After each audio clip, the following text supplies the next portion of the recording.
To a re-election campaign, today's bleak economic news is the worst nightmare for the president's political advisors. The White House says the dismal jobs report is just a bump in the road. Republicans see 9% unemployment as their best chance to defeat an incumbent president.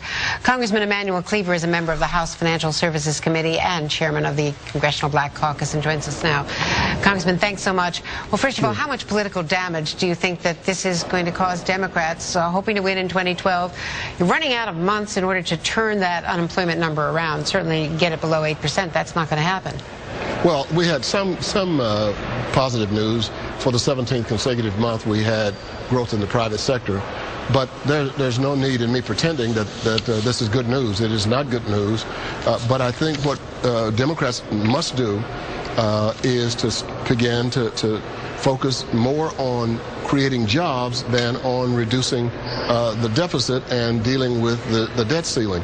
When I go home, people are concerned about jobs. When I come to Washington, all we talk about is whether or not we're going to raise the debt ceiling. There's a disconnect, and we've got to be able to create jobs, and we need to do it as quickly as possible. We've not had a single piece of legislation to come to the floor since January dealing with jobs, and that's what the American people are interested in us doing, is producing jobs.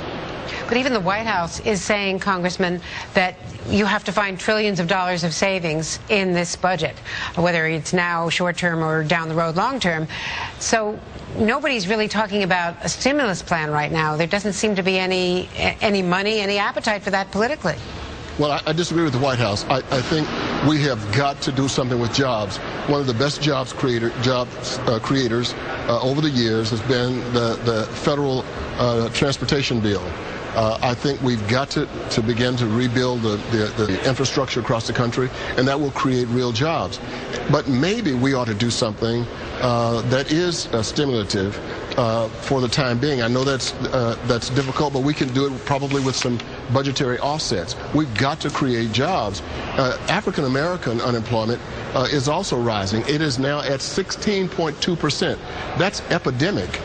We've got to be able to deal with these problems in the urban core and all around the country, but all we're doing is playing chicken with each other, and right now the government of the United States is kind of like a rocking chair government, a lot of motion, but we are not getting anywhere.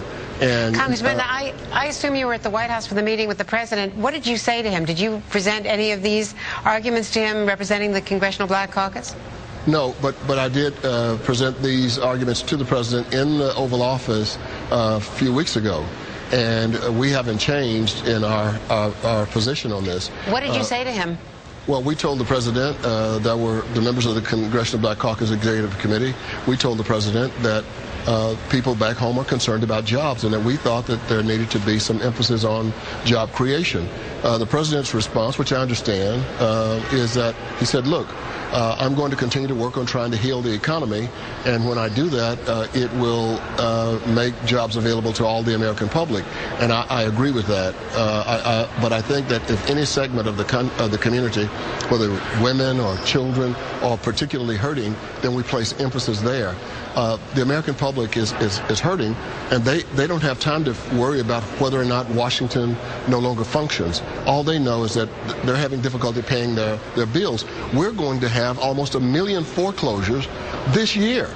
Something has to be done, and this Congress has got to quit twiddling and playing politics with each other, or we're going to see the unemployment level rise even more. And the closer we get to the date where the debt ceiling must be raised, we're going to see more and more politics. We've already been warned that this is not